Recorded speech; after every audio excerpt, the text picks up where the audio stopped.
नमस्कार नमस्कार दोस्तों, स्वागत है आपका इस सीरीज़ में जिसका नाम है स्केल अप। हम लोग आजकल रिवीजन भी बना रहे हैं, लेकिन अगर आप सीरियसली अपने बिज़नेस को बड़ा करना चाहते हैं तो एक लेसन जो ख़ास तौर से सक्सेसफुल एंटरप्रेन्योर्स ने किया है, उनके मुंह से निकली हुई बात को सीखिए। हम लोग जो लेसन सीख रहे हैं वो लर्न टू अनलर्न है। कोई कॉलेज का प्रोफेसर नहीं बोलेगा आपको ये, वो सब बोलेगा बेटा सीखो सीखो। लर्न टू अनलर्न, भूलना सीखो, ये कोई नहीं बोलेगा, लेकिन ये लोग बोलेंगे। और आज का जो टॉपिक है उसका नाम है just in time learning. Just in time learning, एकदम समय पे सीखना। Remember Melanie Perkins first experience as an entrepreneur selling handmade scarves to sell to small boutiques around her home town of Perth, Australia at the age of 15। आपको याद है मेलिन Perkins, उनका पहला experience जब वो बिजनेसमैन की तरह अपने आप को, छोटा सा बिजनेसमैन, जब वो अपने हाथों से बनाया हुआ स्कार्फ मफलर टाइप का लोगों के दुकानों में, स्मॉल बुटीक्स पे जाके बेचती थी अपने होम टाउन में। बचपन में 15 साल की थी उस समय। as she says in chapter 2, she learned that she could take on something that was really scary and then succeed। और बोलती है वहाँ पर उनको पहली बार समझ में आया कि वो कोई डरावनी चीज़ ले सकती है, जैसे लोगों के पास जा कर के अपना सामान बेचना बहुत डरावना है, शर्मिंदगी वाली चीज़ है। तो उनको समझ में आया कि आप कोई डरावनी चीज़ ले सकते हो और उसमें सक्सीड भी कर सकते हो। मैंने बेचा और मेरे अंदर का डर खत्म हो गया। And it also meant that she could make a business of herself rather than having to work for someone else. और उस दिन को समझ में आया कि जब मैं बड़ी हो जाऊंगी तो मैं अपना खुद का बिजनेस चालू करूंगी, किसी और के लिए काम नहीं करूंगी। Both of these learnings at such a young age really help to shape where I was going. बोलती है दोनों चीज़ें, सबसे पहला कि कोई भी खतरनाक डरावना चीज़ मैं कर सकती हूँ और उसमें सक्सीड हो सकती हूँ, नंबर 1। और दूसरा कि मैं अपना खुद का बिज़नेस चालू करूँगी। ये दो चीज़ों से वो उनकी आगे की लर्निंग, आगे का करियर शेप हुआ, वो बन पाई जो आज हैं। The path from selling chunky scarves to building and running Canva, a global design platform with 50 million users, came with lot more of what she calls just in time learning। इनकी company को मैंने भी पैसा दिया है, Canva नाम है, और इनसे हम लोग थंबनेल बनाते हैं। जब मैं गया था वहाँ पर नागपुर में तो मैं देख रहा था सौरभ बोत्रा कैनवा से स्लाइड्स बना रहा था। कैनवा एक तरह का ग्लोबल प्लेटफॉर्म है डिज़ाइन का, तो इनकी कंपनी है। अब ये चंकी छोटे छोटे स्कार्फ्स नहीं बेचती हैं, इन्होंने बनाया है कैनवा, मेलनी पर्किंस, और कैनवा के 50 मिलियन यूज़र्स हैं।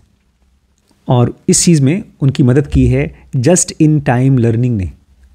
ये जस्ट इन टाइम लर्निंग क्या है? When she and her partner Cliff Obert first decided to launch a design tool, they started small in order to learn। बोल रही हैं जब शुरू में मेलिनी ने और उनके पार्टनर क्लिफ ने, दोनों ने डिसाइड किया कि हम एक डिज़ाइन टूल बनाएंगे, तो उन्होंने जानबूझ के छोटा बनाया ताकि वो सीख सकें। We intentionally tackled the niche market of school yearbooks. बोलते हमने जानबूझ के स्कूल्स के जो ईयर बुक होते हैं, बच्चे जो ईयर बुक जानते हैं क्या होता है? उसमें पूरे साल का स्कूल के बच्चों की फ़ोटो होती है, टीचर्स की फ़ोटो होती है, मैगजीन टाइप की होती है, उसको हमने टारगेट किया। Because we didn't have the resource और experience to tackle the entire market at start. बोलती क्योंकि हमारे पास ना तो एक्सपीरियंस था और ना ही तो हमारे पास पैसा था कि हम पूरी डिज़ाइन मार्केट को टैकल करें, टेक ऑन करें। टेक ऑन समझ रहे हैं? हाँ, पूरा कैप्चर करें। हम छोटे थे उस समय। They learned a lot about user testing, और फिर वहाँ से उन्होंने सीखा यूज़र टेस्टिंग के बारे में। मुझे पक्का है कि आप लोगों ने आज भी dkbrains.com नहीं खोला होगा। दूसरा उन्होंने सीखा गैदरिंग फीडबैक्स। मुझे पक्का है आप लोगों ने किसी यूज़र से कोई फीडबैक नहीं लिया होगा DKbrains में। और तीसरा उन्होंने सीखा कस्टमर सर्विस। मुझे पक्का है मेरे को छोड़कर और किसी ने किसी कस्टमर से बात नहीं की होगी, मैंने की। तो इन्होंने ये तीनों चीज़ें सीखी। क्या क्या चीज़ें? यूज़र टेस्टिंग जो हमको करना है, गैदरिंग फीडबैक, लोगों से फीडबैक लेना है, और कस्टमर सर्विस। ये तीनों चीज़ें इन्होंने सीखी। And as the first company Fusion Books found passionate users, they started learning something new, how to scale a startup. और उसके बाद पहली कंपनी आई इनके पास, फ्यूजन बुक्स, जिसमें उनको पैशनेट यूज़र्स मिले, कुछ ऐसे यूज़र्स जो कि उनको यूज़ करना चाहते थे उनके डिज़ाइन को, उनके वेबसाइट को। तो उन्होंने कुछ नया चीज़ सीखा। उन्होंने सीखा how to scale a startup. क्या सीखा? मतलब कैसे स्टार्टअप को बड़ा किया जाए। आप लोगों को अगर याद हो पिछले वाले लेसन का हमने जो रिवीजन किया था उसमें कुछ मिलियन यूज़र और 100 यूज़र की बात हुई थी। क्या था वो? Do things that don't tell उन्होंने पढ़ा था कि बजाय instead of liking it they should love it. हाँ, अभी फ़िलहाल मेरे पास इस कमरे में 4 ऐसे यूज़र्स हैं जो डीके ब्रेन्स को काइंड ऑफ डोंट लाइक पसंद नहीं है, इसलिए खोलते नहीं है। इसके बाद आएगा काइंड ऑफ लाइक, कभी अगर उस पर कोई कार्टून वार्टून दिखाएं, कोई फिल्म दिखाएं तो। और उसके बाद जब ये लोग मैच्योर हो जाएंगे तब शायद काइंड ऑफ लव हो, बट फिलहाल हम इस लायक ही नहीं है, क्या करें। हाँ, अब तो इंस्टाज और स्नैपचैट्स वाली हैं, नहीं दिखती वो भी। सुनिए, इन्होंने क्या 3 चीज़ सीखी? यूज़र टेस्टिंग, दूसरा फीडबैक लेना, तीसरा कस्टमर सर्विस। फिर उनको मिला फ्यूजन बुक्स और उन्होंने सीखा how to scale startup. As she looks back on the period, Melin says, I feel like every single lessons that you learn in the startup is just in time or sometimes just after you need to know it. भाई वाह। बोलती हैं, जब मैं पीछे मुड़ के देखती हूँ अपने बिजनेस के बारे में, I feel every single lesson, हर एक जो इम्पॉर्टेंट लेसन है ये आप कब सीखते हो? पहले नहीं सीखते हो, जिस समय उसकी ज़रूरत होती तभी सीखते हो, या बहुत बार जब आपको काम कर लेते हो उसके बाद सीखते हो। ये बड़ा उल्टा है। अभी आप लोग जा रहे हैं सीखने के लिए टैली, कंपनी का लेजर, और अभी भी आप लोग डर रहे हैं। जैसे हम लोग, मैं और बड़ी मम्मी ने ज्वाइन किया था एक बार स्विमिंग पूल, स्विमिंग सीखेंगे, पूरा महीना भर स्विमिंग किया हमने। खाली एक प्रॉब्लम थी, 4 फुट वाले में किया। 4 फुट वाला मतलब पानी यहाँ तक था, और जो टीचर था वो बोलता था ऐसे हो जाओ और ऐसे तैरो, हाथ मारो, फिर हम हाथ मारते थे और आराम से तैरते थे। महीना भर बीत गया, 1.5 महीना बीत गया, तो हम लोग एक लड़का वहाँ मिला, बोलता है सर ऐसे आप 10 साल तक नहीं सीख पाओगे। मैंने कहा क्यों? बोलता है जब तक उसमें नहीं कूदोगे ना, 7 फीट वाले में। मैंने कहा पागल हो, 7 फीट में डूब जाएंगे, हमारे 5 फीट 5.5 फीट हमारी वो है। बोलता अब एक बार आइए तो कोने में रहिएगा, डूबेंगे तो हाथ से पकड़ लीजिएगा, या तो मैं रहूँगा आपको पकड़ लूँगा ऊपर से। तो मैंने हिम्मत की। बड़ी मम्मी बोलती नहीं नहीं नहीं। मैंने कहा चलो देखते हैं, कूदते हैं। तो जैसे ही मैं उसमें कूदा, नीचे गिरा, 7 फीट था, पैर मारा, फिर ऊपर आ गया। 2-3 बार ऐसे पैर मारा, ऊपर आया, और फिर थोड़ी सी हिम्मत आई, थोड़ा सा पीछे गया जहाँ पानी से दूर, और फिर मैंने हाथ पैर मारा, फिर वापस पहुँच गया, और उस दिन मैंने तैरना सीख लिया। 1.5 महीने तक 4 फीट में, मतलब एक कंपनी बनानी होती है, एक लेजर बनाना होता है, उसमें एंट्री करनी होती है। अगर शीर्ष ने इतना कमाया तो क्या होगा? ये आपका 4 फीट वाला है। जब पहली बार आप असली खर्चा डालेंगे और आप पूछेंगे किससे? नेहरा जी से, अंकल अंकल क्या है, टाइम नहीं है। अरे प्लीज़ अंकल बताइए ना, ये पापा ने बहुत डांट के बोला है करना है। वो है आपका 7 फीट का समुंदर। 7 फीट कितना होगा? अपने ऊपर 2 फीट और जोड़ लो, अब तो 5 और 1 फुट। डूबे तो गए बेटा। लेकिन इससे भी पहली बार एक मेरा फ्रेंड था, बताया था ना, वो स्विमिंग चैंपियन था, उसमें 18 फीट में कूदवा दिया था उसने, और मैं डूब भी रहा था। 18 फीट में मैं डूब रहा था, फिर मैंने हाथ पर वो घुसा, कूद करके मुझे निकाला। बोलते पागल हो गया, क्यों कूद रहा है? मैंने कहा तूने कहा था कूद जा, मैं बचा लूँगा। तो मुझे लगा तू बचा लेगा, तूने बचा भी लिया, बच गए। तो पहले आप घुसिए, उस फेयर काम को करिए। तो बोलती हैं, ये सुनिए, every single lesson that you learn in startup is just in time. Her single lesson जो स्टार्टअप पे आप सीखते हैं वो जस्ट इन टाइम सीखते हैं। आज मैंने पहली बार गूगल मीट से कैसे क्लास बनाई जाती है वो सीखा। किसने सिखाया?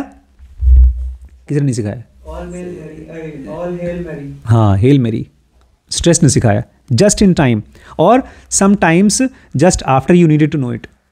या तो बहुत बार जब आपको जानना चाहिए उसके बाद। आज मैंने उसकी मीटिंग की, अब मैं इसको और सिस्टमेटिक तरीके से करूँगा। मैंने कोई प्लान नहीं किया था, मैंने आज सुबह सुबह डाला। इनफैक्ट कल एक हमारे स्टूडेंट ने कहा सर कब होगी संडे को क्लास? मैंने कहा अरे यार। फिर मैं गया गूगल मीट में, देखा कहाँ से उसमें एक लिंक बनाया जाता है, वीडियो लिंक, उसको क्लिक किया और फिर नीचे मेल किया, मैसेज किया ग्रुप में कि हम लोग कल क्लास बनाने वाले हैं 5 से 6 बजे के बीच में। और फिर यहाँ देखा तो ईमेल ही बदल गया। तो बहुत बार आप करने के बाद, जब आप जरूरत होती है उसके बाद आप सीखते हैं। ये बहुत इंपॉर्टेंट लेसन है, जस्ट इन टाइम सीखते हैं। She knew that to deliver the new product she wanted a global design platform that was dependable, solid rock and extremely high quality. She needed VC funding to scale it globally and to hire tech talent. अब सुनिए, कूद गई हैं, 7 feet वाले में कूद गई, और उनको पता था कि अगर मुझे बड़ी कंपनी बनानी है तो 7 छोड़ो 17 फीट भी नहीं, समुंदर में कूदना पड़ेगा। मतलब कहती हैं अगर आपको नया प्रोडक्ट देना है, new that to deliver new product a global design platform, इनको एक ग्लोबल डिज़ाइन प्लेटफॉर्म बनाना था। क्या मतलब है ग्लोबल डिज़ाइन प्लेटफॉर्म? पूरी दुनिया यूज करेगी, जो पूरी दुनिया, और प्लेटफॉर्म शब्द बिल गेट्स बोलता है। और उस समय जब वो बोल रहा था ना, क्लास में कौन बैठा था सुनने के लिए? प्रॉपर क्लास हुई थी, हार्वर्ड में लेक्चर देने आया था मार्क ज़करबर्ग, वो लेक्चर देने आया था, जबकि उसने ड्रॉप आउट है बिल गेट्स, दोनों ड्रॉप आउट, बिल गेट्स भी ड्रॉप आउट है। हाँ। अब बोली तो बिल गेट्स बोलता है अगर बिजनेस करना है तो प्लेटफॉर्म बिजनेस करो। प्लेटफॉर्म बिजनेस मतलब ये जो टेलीफोन की कंपनी है वो प्लेटफॉर्म बिजनेस है, बिजली की कंपनी है वो प्लेटफॉर्म बिजनेस है। कोई ऐसी चीज़ जिसमें कस्टमर आपको बार बार सामान का पैसा दे, प्लेटफॉर्म है। जैसे ट्रेन आती है, आती जाती रहे, प्लेटफॉर्म वही है, ट्रेन आती जाती है। ऐसे ही यहाँ पर ये प्लेटफॉर्म होगा डिज़ाइन का, जहाँ पर ढेर सारे डिज़ाइनर्स आएंगे, काम करेंगे जाएंगे, आएंगे काम करेंगे जाएंगे, लेकिन उसी पर बार बार काम करेंगे और कहीं नहीं जाके काम करेंगे।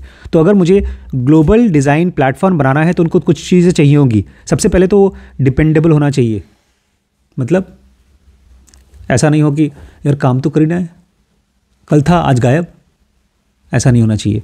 सॉलिड रॉक होना चाहिए, मतलब गड़ा होना चाहिए, पत्थर की तरह एकदम मजबूत होना चाहिए उसका बैकग्राउंड। उस दिन बेचारे बागड़ी जी के यहाँ उनका वेबसाइट ही बंद हो गया, किसी ने हैक नहीं कर दिया उसको, एक कोई वायरस से तोड़ दिया। उसके बाद एक आदमी ने फ़ोन किया, अगर आपको चाहिए तो मैं, जिसने किया था अटैक किया था उसी ने फ़ोन किया कि हमको 10 लाख रुपये ठीक कर देंगे। तो वो नहीं होना चाहिए। दे दिया उसको, पैसा देकर काम कराया।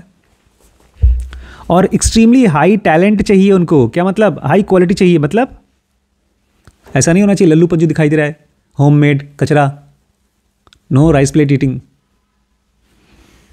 उनको चाहिए VC फंडिंग। अरे बाप रे बाप, VC की बात आ गई, वेंचर कैपिटलिस्ट की बात आ रही है। बड़े पापा VC क्यों पढ़ा रहे हैं हम लोगों को? उस दिन के बाद से मेरा मन ही नहीं किया कभी VC वेंचर कैपिटलिस्ट का वीडियो बनाने के लिए। उनको चाहिए VC फंडिंग। क्या होता है VC फंडिंग? कुछ नहीं पता आपको? VC फंडिंग, हाँ VC फंडिंग मतलब बड़े बड़े वो इन्वेस्टर्स बैठे हैं जो आपके बिग आइडिया में पैसा लगाने के लिए बैठे हैं और उन्हें भी कमाना है, तो वो आपको पैसे देंगे और आप उसको अपनी कंपनी में। कुछ नहीं पता, तुम बताओ बेटिया। VC फंडिंग मतलब आप पापा के पास गए अपने, बोले पापा कुछ पैसे चाहिए, 1 लाख रुपए चाहिए, तो पापा बोलेंगे बेटा ये लो 50 लाख रुपए, जाओ कुछ करो ज़िंदगी में, और 50 लाख आपने डुबो दिया। फिर आए पापा वो बिज़नेस ट्राई किया तो डूब गया, अच्छा कोई बात नहीं बेटा, लो 5 करोड़ रुपए लेके जाओ, कुछ करो, मुझे तुम्हारे पर भरोसा है। VC फंडिंग मतलब अफरात पैसा, लेकिन सबको नहीं देते वो लोग। नहीं, ये चीज़ समझिए, अगर उनको आपके बिजनेस आइडिया पे भरोसा हो गया, हमने अभी पढ़ने वाले थे लेकिन पढ़ नहीं पाए क्योंकि सबको पसंद नहीं आती VC फंडिंग के बारे में किताबें। उसमें गूगल कंपनी का फंडिंग पता है कैसे हुआ था? कैसे? वो लोग पैसा भी नहीं मांग रहे थे, नहीं, वो लोग खाली एक बंदे के पास गए, उसको अपना आइडिया बताया और बोलता ठीक है लो चेक, जाओ शुरू करो काम। बोलता अभी मेरा खाली आइडिया है, अभी सोचा भी नहीं। बोलता जाओ करो, बाद में जब बन जाएगी कंपनी बाद में पैसे देना वापस। ये हम लोग तब पढ़ेंगे जब वेंचर कैपिटलिस्ट पढ़ेंगे हम लोग सीरीज़, उस चैप्टर तक पहुँचे भी नहीं हम लोग। तो उनको चाहिए था VC फंडिंग ताकि वो ग्लोबली स्केल कर सकें और टेक टैलेंट को हायर कर सकें। टेक टैलेंट मतलब कोडर्स हैं और टैलेंट खाली कोडर्स नहीं है, जो सबसे अच्छे लोग हैं पूरे मार्केट में उनको हायर करना है। Which was not a wheel house, it went in and learning mind set I had which was not in her wheel house, बोलते हैं, और ये सब चीज़ें उनको नहीं आता था. किसको नहीं आता था? मेलेनी परकिंस को नहीं आता था. I went in with a learning mind set, बोलती है इन सब चीज़ों को सीखने के लिए मैं किसके साथ गई? एक लर्निंग माइंड के सेट के साथ. I had no other option to be frank, बोलती मेरे पास कोई ऑप्शन था ही नहीं. मैं जब जाती थी किसी के पास साफ साफ बोलती थी मुझे नहीं आता, कुछ भी बताओ. Even though we had been a startup, we didn't know anything much about startups or ventures capitals. बोलती हम स्टार्टअप थे लेकिन मुझे कुछ भी स्टार्टअप के बारे में ज़्यादा नहीं पता था और वेंचर कैपिटलिज्म के बारे में कुछ भी नहीं पता था. I didn't understand when someone says I will fund you, बोलते हैं उस समय अगर कोई मुझसे बोलता है कि हम आपको फंडिंग करेंगे तो मुझे इसका मतलब नहीं पता था क्या होता है. That didn't mean they were going to fund your entire company for the rest of your life time. मुझे ही नहीं पता था कि लोग पैसे देते हैं आपकी कंपनी को चलाने के लिए ज़िंदगी भर.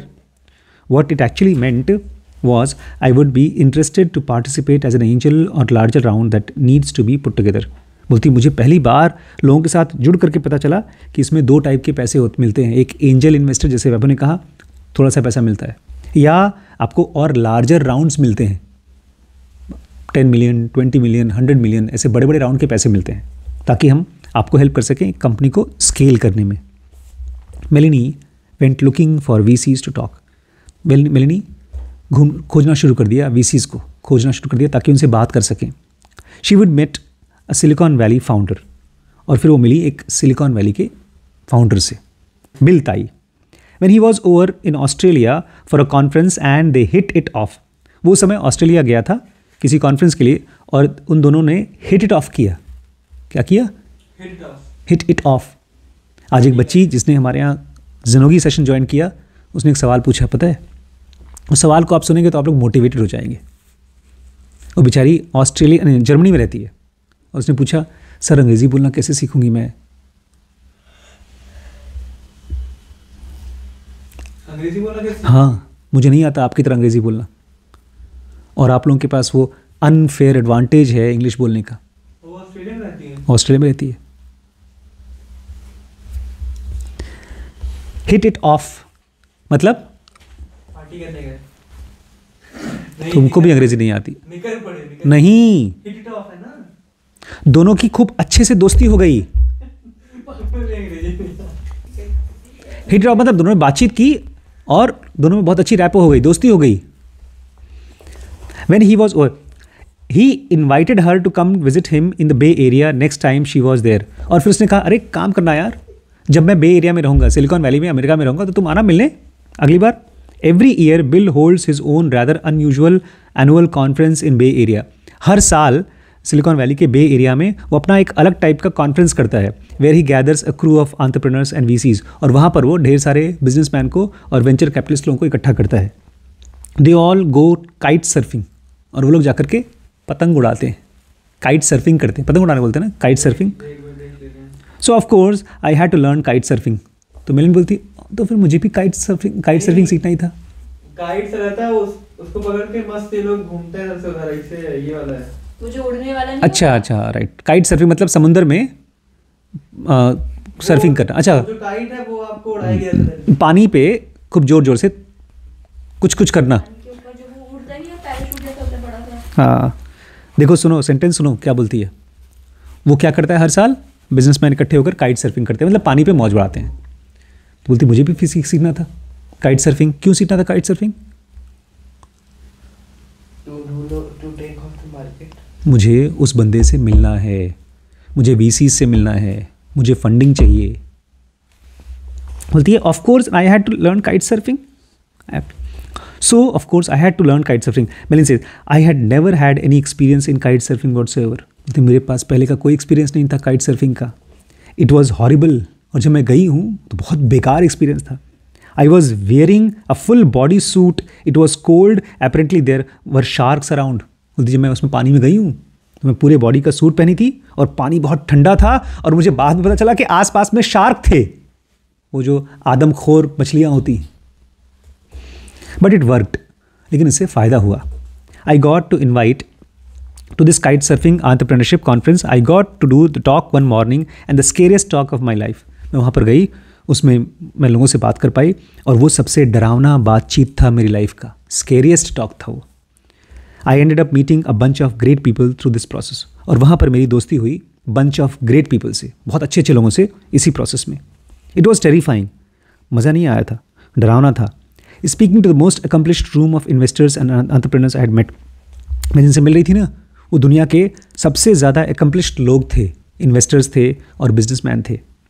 And our first pitch ever was terrifying, और जब मैंने पहली बार उनको अपने बिजनेस के बारे में बताया, पहला पिच दिया, वो टेरिफाइंग था, गला भूरा था, काँप रही थी मैं। But it was really helpful because we got a lot of feedback. लेकिन बहुत बहुत फ़ायदा हुआ इससे, क्योंकि हमको क्या मिला, ढेर सारा फीडबैक मिला। उन्होंने बताया देखो तुम इसको ऐसे नहीं करो, ऐसे करो, ये करो, वो करो। अगर आपने आज वो क्या बोलते हैं स्क्रब और स्प्रिंट बना लिया होता सबके साथ, स्क्रम मैंने वैसे बनाया है तो मीटिंग करना चाहिए। ले ली मीटिंग। स्क्रम बनाया मतलब स्प्रिंट बनाया है। हाँ, ये हम लोगों ने किया है कि 9 दिसंबर तक अनिकेत मैंने 25 वीडियो लिए हैं, इन्होंने 21 वीडियो लिए। तो ग्रुप में डाल देना तो कमिटमेंट हो जाएगा। हाँ, 25 जनवरी। बिल्कुल सही है एकदम। जिस समय आप किसी चीज़ में फंसते हैं उसी समय सीखने को बोलते हैं just in time learning. In fact finding the investor Canva needed took quite a while, बोलते हैं हमको बहुत आसानी से इन्वेस्टर्स नहीं मिल गए थे, हमको इन्वेस्टर्स मिले, बहुत टाइम लगा है। She learn to frame each pitch as an opportunity to learn and to refine the next pitch. बोलती है मैं एक बार नहीं कई बार इन्वेस्टर्स के पास गई, और हर बार जब मैंने पिच दिया तो उसमें कुछ ना कुछ कमियां निकली, इन्वेस्टर्स ने फीडबैक दिया, फिर से अपनी पिच को रिफाइन किया और फिर से वापस उनके पास गई और उनको पिच किया। I learn to frame each pitch as an opportunity to learn and refine new next pitch.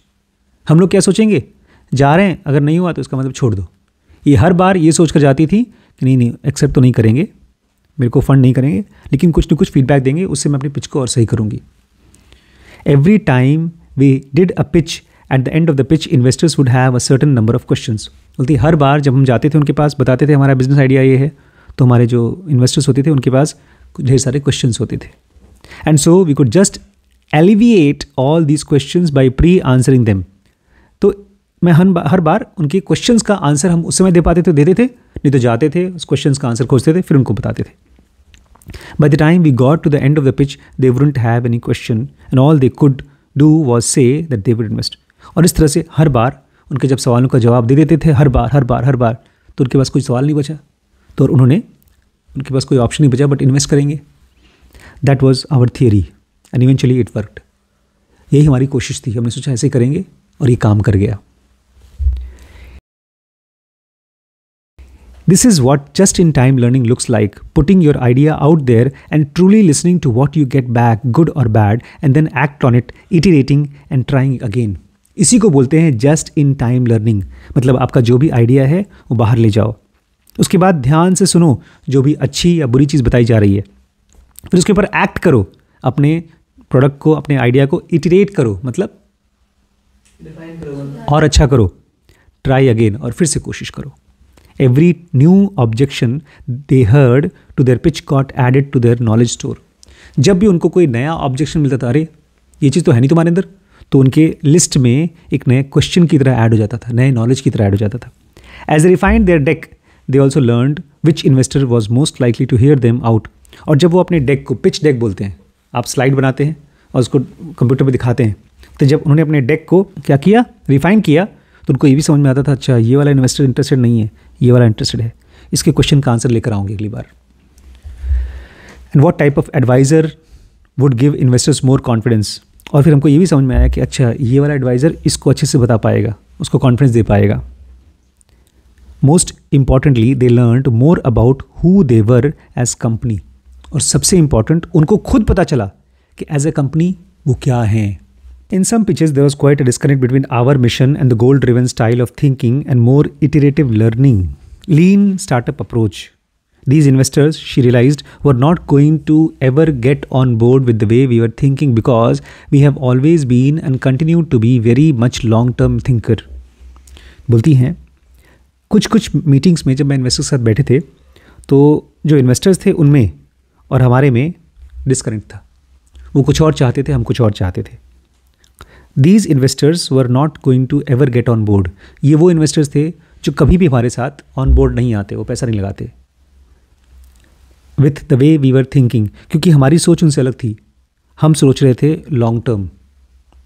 जैसे इलॉन मस्क और ये भी जेफ बेजोस भी बोलता है, अगर तुम लॉन्ग टर्म में नहीं हो मेरे साथ, अगर तुम ये नहीं सोच रहे हो कि तुम्हारा पैसा मैं पूरी तरह से बर्बाद करूँगा, तो मत आओ।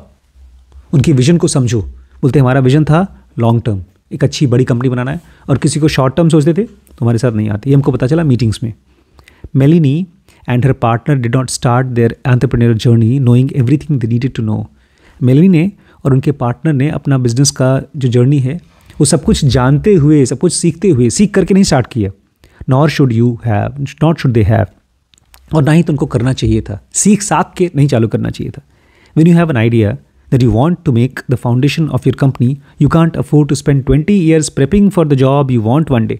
अगर आपके पास कोई आइडिया है और उस आइडिया को एक कंपनी का फाउंडेशन बनाना चाहते हैं, तो आप ये नहीं कर सकते कि 20 साल तक पहले उसके लिए तैयारी कर लें।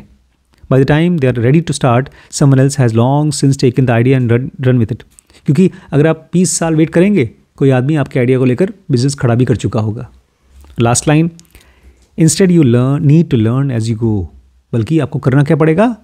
Learn as you go. Company चालू कर दो और उसी दौरान सीखो। Solving more and more complex problems, और ज़्यादा कॉम्प्लेक्स प्रॉब्लम्स को सॉल्व करो। And with luck learning the answers to your questions just in time. और अगर किस्मत रही तो आप अपने आंसर्स को, उन क्वेश्चंस के आंसर को जो कि बड़े मुश्किल हैं, आपको मिल जाएगा एकदम सही समय पर, जब आप चाहते हैं तब। बहुत से लोग ऐसे हैं जिनको प्रॉब्लम आती है और ख़त्म कर देती है। सरिता के साथ हुआ। मेरे साथ हमेशा just in time help I. चाहे वो तिरुपति बालाजी में एक मिस्टिकल एक्सपीरियंस आया, चाहे जिनोगा आई, चाहे भगवान राम आए लाइब्रेरी में से। अगर आप गिव अप नहीं करते हो तो जस्ट इन टाइम हेल्प आती है। Provided you are ready to learn. ठीक है, कल पढ़ेंगे उस फाउंडर के बारे में जो अमेज़ॉन को टक्कर दे रहा है अब। उसका नाम है टोबी लुटके और उसकी कंपनी का नाम है शॉपिफाई। इस पर भी मैंने 8,000 रुपये खर्च कर चुका हूँ। उनका फ्रेंचाइज लिया था।